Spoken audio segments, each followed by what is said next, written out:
गोरखपुर के महानगर क्षेत्र की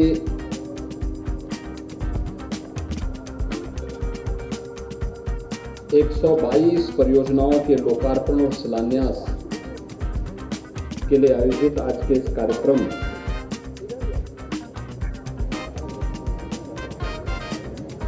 मैं महापौर श्री सीताराम जायसवाल जी, जिला पंचायत अध्यक्ष श्रीमती साधना सिंह जी, हमारे माननीय विधायकगण श्री विपिन सिंह जी, श्री फतेह बहादुर सिंह जी,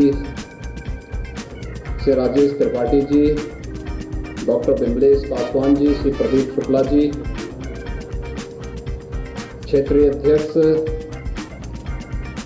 डॉक्टर धर्मेंद्र सिंह जी, महानगर अध्यक्ष श्री राजेश गुप्ता जी, उप सभापति नगर निगम कार्यकारिणी श्री ऋषि मोहन वर्मा जी,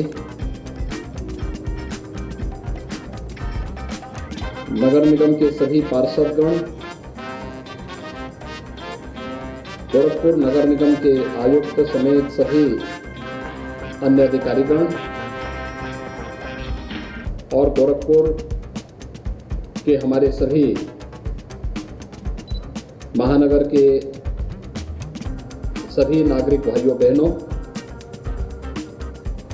आज मुझे एक साथ लगभग 125 करोड़ रुपए की लागत की नगरीय योजनाओं के लोकार्पण और शिलान्यास कार्यक्रम में आप सबके साथ जुड़ने का अवसर प्राप्त हो रहा है। मैं इसके लिए नगर निगम परिवार को, महापौर जी को, सभी पार्षदों को और पूरे महानगर वासियों को इन सभी योजनाओं के प्राप्त होने पर हृदय से बधाई देता हूं, अपनी शुभकामनाएं देता हूं। गोरखपुर का व्यापारी अगर कहीं उधार कोई सामान लेने का इच्छुक होता था तो कोई भी देश का उद्यमी उसे नहीं देता था। नौजवान को कोई नौकरी नहीं देना चाहता था।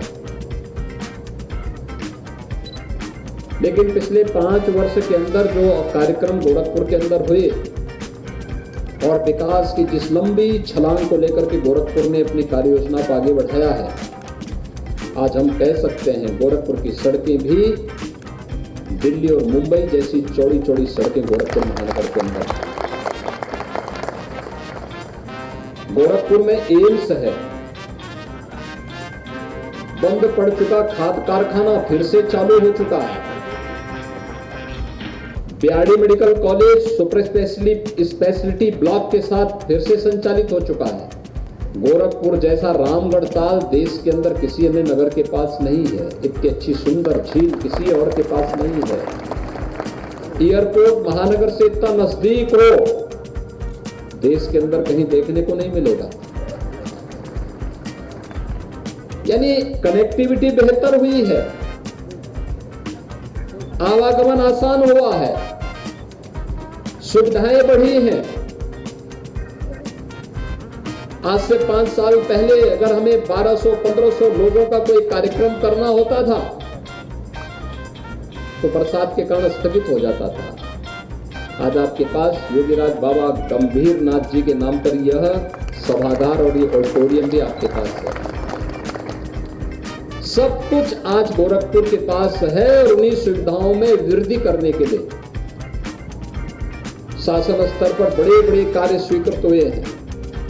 आज आप चले जाइए गोरखनाथ रोड पर 4 लेन की मिलेगी, चले जाइए मेडिकल कॉलेज रोड पर 4 लेन की मिलेगी, चले जाइए महादेव झारखंडी रोड पर 4 लेन की मिलेगी, आप चले जाइए सहजनवा मार्ग पर 4 लेन की मिलेगी। गोरखपुर में बाईपास कालेश्वर से लेकर जंगल कोड़िया के बीच में बन चुका है। आज जब गोरखपुर की सड़कों की लाइट रात्रि को चमकती है तो हर व्यक्ति अचंभित रहता है। जो 5 साल के बाद गोरखपुर में आया होगा सोचता क्या यही वही गोरखपुर है क्या, जहां पहले गंदगी का ढेर होता था, जहां पर लोग आने में डरते थे, जहां पे कोई व्यक्ति गोरखपुर किसी की पोस्टिंग होती थी तो माना जाता था कि यह उसको दंड किया दिया जा रहा है। लेकिन आज गोरखपुर ने अपने पहचान से मुक्त होकर के एक नई पहचान के साथ आगे बढ़ा। आज गोरखपुर विकास के बारे में सोचता है। आज गोरखपुर का नौजवान जीवन के प्रत्येक क्षेत्र में आगे बढ़ रहा है और अलग अलग क्षेत्रों में आगे बढ़ करके एक नई प्रतिष्ठा कमा रहा है। इस कार्यक्रम के पहले इतने बड़े कार्यक्रम को मैंने मदन मोहन मालवीय प्रौद्योगिकी विश्वविद्यालय में अभी उसको वहां पर शुभारंभ किया है। आप सोचिए, आज ही मदन मोहन मालवीय प्रौद्योगिकी विश्वविद्यालय में गोरखपुर समेत पूर्वी उत्तर प्रदेश के लगभग 10,000 युवाओं को हम लोग वहां पे रोजगार पत्र देने जा रहे हैं। 136 प्रतिष्ठित कंपनियां देश की वहां पर आई हुई हैं। नियुक्ति पत्र वहीं के माध्यम से हम लोगों को वितरित करने जा रहे हैं। बृहद पैमाने पर सारे कार्यक्रम चलना है और ये कार्यक्रम इसलिए जिससे गोरखपुर के प्रत्येक नौजवान के जीवन में और गोरखपुर के प्रत्येक नागरिक के मन में विकास के प्रति एक नई लालसा पैदा हो। आपने देखा होगा अभी मंच पर हम लोगों ने अनेक प्रकार के लोगों को यहां पर सम्मानित करने का काम किया। इसमें नगर निगम के द्वारा यहां पर जो अनेक कार्यक्रम बनाए गए हैं, यानी लोकार्पण और शिलान्यास के तो कार्यक्रम संपन्न हुए ही है, लेकिन साथ साथ यहां पर हम लोगों ने तमाम लोगों को रोजगार के भी कार्यक्रम दिए हैं, नियुक्ति पत्र दिए हैं, उनका सम्मान किया है, उन्हें हर प्रकार से आगे बढ़ाने का काम भी किया है। गोरखपुर में अब इलेक्ट्रिक बस सेवा शुरू हो चुकी है और मुझे प्रसन्नता है कि गोरखपुर की इलेक्ट्रिक बस सेवा को सबने सराहना की है और बहुत अच्छी सेवा दे रहे। अब मेरे पास ये भी मांग आती थी, मेरे पास पिपराइच के विधायक, चौरी चौरा के विधायक, कैंपियरगंज के विधायक, गोरखपुर ग्रामीण के विधायक, सहजनवा के विधायक, बांसगांव के विधायक, इन सब ने मुझसे मांग की कि गोरखपुर महानगर के अंदर तो इलेक्ट्रिक बस सेवा प्रारंभ हो चुकी है, अगर ये पिपराइच से ही प्रारंभ हो जाए, चौरी चौरा से प्रारंभ हो जाए, पीपीगंज से ही प्रारंभ हो जाए, सहजनवा से भी प्रारंभ हो जाए, कौड़ीराम से भी प्रारंभ हो जाए। आज हम लोग इन सभी जगहों से 10 नई इलेक्ट्रिक बसेज का शुभारंभ करने जा रहे हैं, जो इन सभी क्षेत्रों को भी जोड़ने का काम करेगा। यानी कनेक्टिविटी जितनी अच्छी होगी, लोगों का आवागमन जितना आसान होगा, उतना ही लोगों के जीवन में सहजता होगी, सरलता होगी और उनके कार्य उतनी तेजी के साथ आगे बढ़ते हुए दिखाई देंगे। लेकिन ये सब तब होता है जब हम सब मिलकर के कार्य करते हैं और विकास की एक सोच के साथ आगे बढ़ते हैं। हमने देखा होगा गोड़दोहा नाले कोई सफाई की बात ही नहीं करता था, पहली बार गोड़दोहा नाले की भी सफाई हुई, अब उसको हम पक्का करने जा रहे हैं, उसके दोनों तरफ भी सड़क बनाने जा रहे हैं जिससे लोगों का आवागमन भी ठीक हो सके। कोई गंदा पानी उसमें नहीं गिरेगा, लेकिन गंदे पानी के लिए अलग से पाइपलाइन बिछेगी और फिर उसका ट्रीटमेंट करके फिर उसको उस नाले में डाल करके फिर उस नाले को एकदम साफ पानी उसके साथ गिरता हुआ दिखाई देगा। आवागमन कितना आसान और सरल बनाने का कार्य हो रहा है, यह आज आप गोरखपुर के अंदर देख सकते हैं। और इसीलिए आज जब विकास की इस प्रक्रिया के साथ हम जुड़े हैं, हम लोगों ने 5 वर्षों में एक लंबी दूरी तय की है। आज प्रधानमंत्री आवास भी मिल रहे हैं, तो पीएम स्वनिधि के माध्यम से स्ट्रीट वेंडर को व्यवस्थित पुनर्वास की प्रक्रिया के साथ जोड़ने का काम भी हो रहा है। पहली बार आपने देखा होगा स्ट्रीट वेंडर के लिए भी कोई योजना बन रही है। स्ट्रीट वेंडर को व्यवस्थित पुनर्वास की व्यवस्था हो रही है। जो ठेला, खोमचा, रेडी लगाने वाले जो लोग थे, कोई पूछता नहीं था। और मैं नगर निगम से कहूंगा कि हम विकास प्राधिकरण के साथ मिलकर के स्ट्रीट वेंडर को व्यवस्थित पुनर्वास के साथ जोड़ने का कार्य करें, व्यवस्थित रूप से, जिससे सड़कों से अतिक्रमण भी हटे, लेकिन साथ साथ उनको व्यवस्थित पुनर्वास करके उनके ऊपर आजीविका का कोई संकट भी ना आने पाए और फिर उन्हें बैंकों से लोन दिला करके, सस्ते में लोन दिला करके, डिजिटल पेमेंट के साथ जोड़ करके अगर हम इस कार्यक्रम को आगे बढ़ाते हैं तो अनेक परिवार, हजारों परिवार और प्रदेश के अंदर लाखों परिवार आर्थिक स्वावलंबन की ओर अग्रसर होते हैं। भाइयों बहनों, जब एक व्यक्ति आर्थिक स्वावलंबन की ओर अग्रसर होता है तो केवल एक व्यक्ति और एक परिवार स्वावलंबन की ओर अग्रसर नहीं होता, प्रदेश स्वावलंबन की ओर अग्रसर होता है। और याद रखना, विकास का कोई विकल्प नहीं हो सकता। अंततः व्यक्ति के जीवन में या उसके पारिवारिक जीवन में या समाज के जीवन में अगर हमें परिवर्तन करना है तो परिवर्तन का आधार विकास ही होगा, और इस विकास की प्रक्रिया को आगे बढ़ाने के लिए आज हम सब यहाँ पर एकत्र हुए हैं। मुझे प्रसन्नता है, नगर निगम ने 422 ऐसी परियोजनाओं को आज यहाँ पे लोकार्पण के लिए रखा, जिसमें नगरीय क्षेत्रों में पार्कों के सुंदरीकरण का है, सीसी मार्ग का है, जल निकासी का है, और भी अन्य कार्यक्रमों को आगे बढ़ाने के कार्यक्रम में तेजी के साथ बढ़ रहे हैं। तो इलेक्ट्रिक बसेज के साथ साथ डोर टू डोर कूड़ा कलेक्शन का भी है। मैं भी देख रहा था यहाँ पर तो ट्रांसजेंडर को भी नियुक्ति पत्र उपलब्ध कराया गया। वे लोग सफलतापूर्वक कार्य कर रहे हैं। समाज की दृष्टि को बदलने की एक अभियान है। उनके प्रति हमारी सोच में बदलाव आना चाहिए। भेदभाव किसी के साथ नहीं होना चाहिए। समाज समरस होकर के आगे बढ़ना चाहिए, और ये समता ही हम सब की सबसे बड़ी ताकत होगी। और उस ताकत को आगे बढ़ाने के लिए आज हम सब यहाँ पर एकत्र हुए हैं, एक साथ मिलकर के कार्य कर रहे हैं। हमें गोरखपुर को सुंदरतम नगर बनाना है, क्योंकि गोरखपुर का मतलब केवल गोरखपुर नहीं होता है। गोरखपुर महानगर पूरे गोरखपुर जनपद के साथ साथ पूर्वांचल के व्यापार, रोजगार, शिक्षा, स्वास्थ्य, इन सब का आधार भी है। और इस सभी के लिए हमें बेहतरीन सुविधा उपलब्ध करानी है। गुड़धवा नाले की सफाई के लिए जिन नाविकों ने योगदान दिया था, उनको भी आज सम्मान किया गया है। इसके अलावा इलेक्ट्रिक बस चालकों को और अन्य लोगों को भी ये सुविधा यहाँ पर उपलब्ध करवाई गई है। प्रधानमंत्री आवास योजना बड़े पैमाने पर गोरखपुर महानगर के अंदर बन रहे हैं। मैं देख रहा था यहाँ पर कुछ महिलाएं अभी जब प्रधानमंत्री आवास योजना का आवास लेकर के लिए सर्टिफिकेट लेने के लिए आ रही थी, तो उन्होंने अपने आवास को मुझे दिखाया कि देखिए हमने कितना अच्छा आवास बना दिया। सरकार 2.5 लाख दे रही है और हमने इसका उपयोग बेहतर तरीके से किया। मेरा बहुत अच्छा आवास बन गया। एक व्यक्ति के लिए जिसने कभी पक्का मकान नहीं देखा है, सरकार की योजनाओं को उपलब्ध कराना उसके जीवन में एक परिवर्तन है। और सरकार हमेशा संकट के समय आपके साथ खड़ी है। आपने देखा होगा कोरोना महामारी में सरकार ने पूरी ताकत झोंक दी। किसी व्यक्ति को भूखों नहीं रहने देंगे। फ्री में राशन की सुविधा उपलब्ध करवाई, फ्री में वैक्सीन की व्यवस्था उपलब्ध कराई, फ्री में टेस्ट, सब कुछ सुविधाएं उपलब्ध कराने का कार्य किया। और आवास की सुविधा हो, स्ट्रीट वेंडर के लिए योजना हो, या फिर पर्यटन विकास की ढेर सारी योजनाओं को आगे बढ़ाने का आज महानगर के अंदर अनेक स्थल ऐसे हो चुके हैं जो पहले जीर्ण शीर्ण थे। बाबा मुक्तेश्वरनाथ मंदिर हो, बाबा झारखंडी मंदिर हो, सूरज कुंड का हो, मानसरोवर मंदिर हो, मोदीपुर गुरुद्वारा हो, पैलेगंज गुरुद्वारा हो, जटाशंकर गुरुद्वारा हो, इन सभी के लिए कुछ न कुछ वहां की कनेक्टिविटी है। कहीं सुंदरीकरण के कार्यक्रम को जोड़ने का कार्यक्रम हो या कोई भी अन्य कार्यक्रम, ये तेजी के साथ आगे बढ़ाने के कार्यक्रम चल रहे हैं।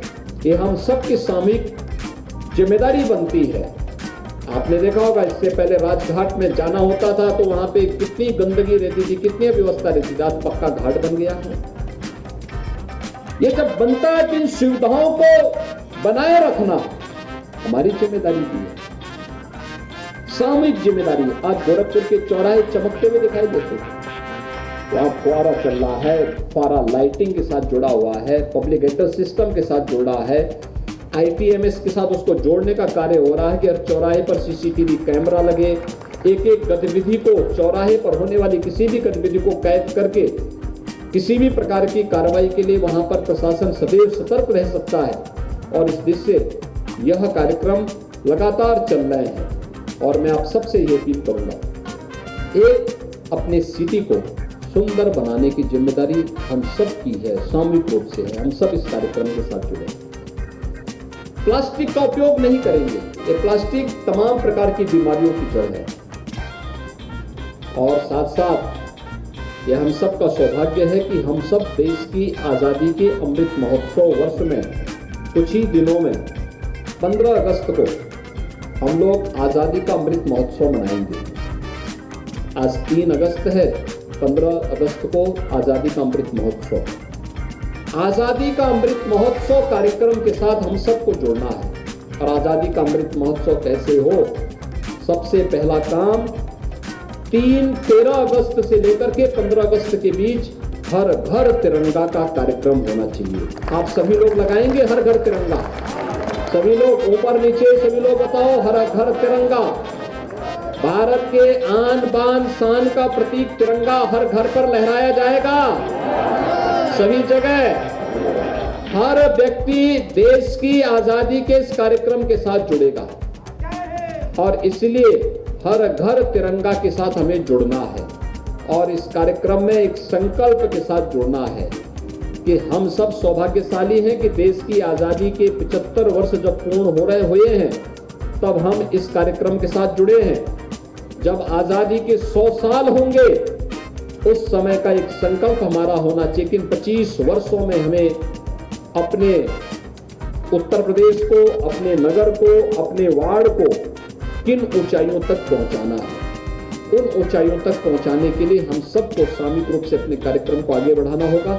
आज के इस अवसर पर मैं एक बार फिर से महापौर जी और उनकी पूरी टीम को, सभी पार्षदों को, महापौर जी को, नगर निगम के उप सभापति ऋषि मोहन वर्मा जी को, अपने सभी विधायकों को हृदय से बधाई देता हूं। पूरे महानगर वासियों को इन सभी परियोजनाओं के लिए हृदय से बधाई देते हुए विश्वास व्यक्त करता हूं कि नगर निगम गोरखपुर महानगर के साथ साथ हमारे सभी जनप्रतिनिधि मिलकर के गोरखपुर जनपद को एक आदर्श के रूप में आगे बढ़ाने का कार्य करेंगे।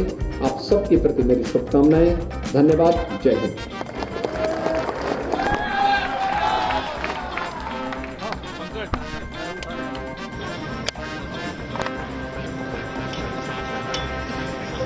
सादर धन्यवाद महोदय। आज के इस अवसर पर आपका सानिध्य जनमानस को प्राप्त हुआ। इस हेतु माननीय नगर आयुक्त महोदय से अनुरोध है कि आप अपने कर कमलों से माननीय मुख्यमंत्री महोदय की सप्रेम भेंट स्मृति चिन्ह स्वरूप भगवान शंकर की प्रतिमा उन्हें दे करके हम सभी की ओर से उन्हें सादर अभिनंदन करें। श्रावण के इस मास में आदि पुरुष तो कर्तव्य के साथ आदर के माननीय मुख्यमंत्री महोदय को आदरणीय नगर आयुक्त महोदय सभी नगर आयुक्त महोदय से आभार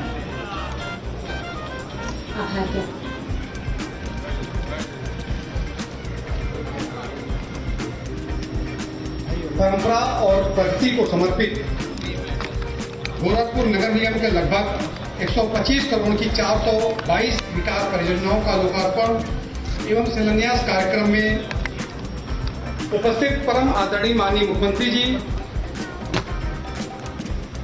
महापौर जी, डॉक्टर धर्मेंद्र सिंह जी, मंच पर उपस्थित हमारे सम्मानित विधायकगण, सम्मानित अन्य मंचासीन अतिथिगण, कार्यक्रम में भाग ले रहे नगर निगम परिवार के हमारे सम्मानित पार्षदगण, कार्यक्रम में आए हुए अन्य हमारे सम्मानित अतिथिगण, पत्रकार बंधुओं, आज का परंपरा और प्रकृति को समर्पित यह कार्यक्रम जहां भारतीय सभ्यता और संस्कृति की पहचान कराता है, वहीं यह भी बताता है कि किस प्रकार से हम लोग सनातन धर्म को अक्षुण्ण रखते हुए भी आधुनिकता एवं विकास की ओर कैसे आगे बढ़ रहे हैं, कैसे पूरे देश में नंबर 1 बन रहे हैं। आज का यह कार्यक्रम माननीय मुख्यमंत्री जी की अपेक्षा एवं मंशा के अनुरूप पूरी तरह से उस कॉमन मैन, सामान्य आदमी के लिए समर्पित है जिसकी आज से कुछ वर्षों पूर्व उसने खुद भी कल्पना नहीं की होगी। माननीय मुख्यमंत्री जी के प्रेरणादायी नेतृत्व में प्रदेश में जितनी भी विकासपरक योजनाएं चल रही हैं, अगर आप गौर करेंगे तो उन सबके मूल में एक सामान्य आदमी है, एक कॉमन मैन है। एक समय जिस कॉमन मैन को जिसकी कोई पूछ नहीं होती थी, जगह जगह उसको अपने काम कराने के लिए भटकना पड़ता था, उसकी कोई सुधी नहीं लेने वाला था, आज माननीय मुख्यमंत्री जी के आशीर्वाद से उस कॉमन मैन के सुर में सुर मिलाया जा रहा है। और यही कारण है कि आज के कार्यक्रम में इतनी बड़ी संख्या में लोग यहाँ पर नियुक्ति पत्र